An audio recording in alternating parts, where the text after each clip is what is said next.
भर समाइल बा पहले से ज्यादा चिकनाइल बा गली मोहल्ला में चले गली मोहल्ला में चले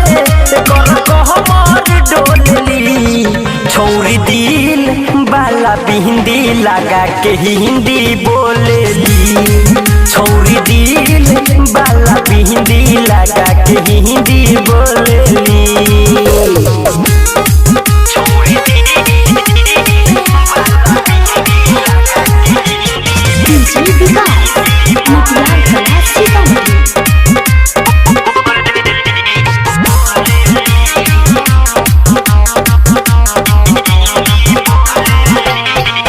कबो भोजपुरी बोले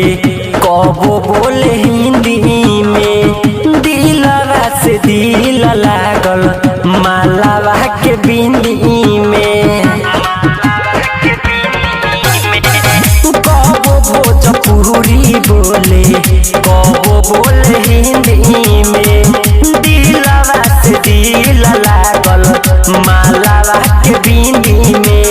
नैना से नैना जब लड़े नैना से नैना जब लड़े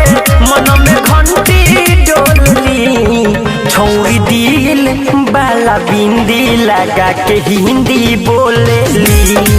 छौरी दिल बाला बिंदी लगा के हिंदी बोलेली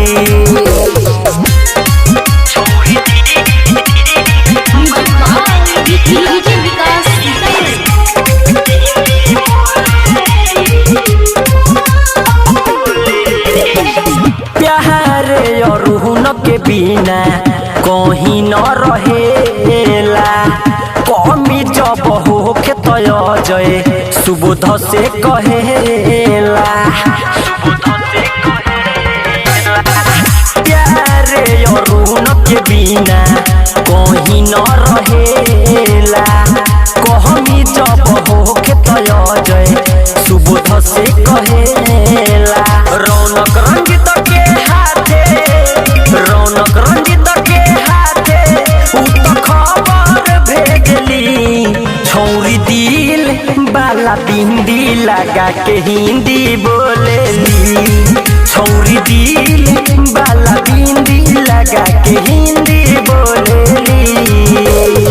सहर्ष रिकॉर्डिंग स्टूडियो भूतही चौक सीतामढ़ी।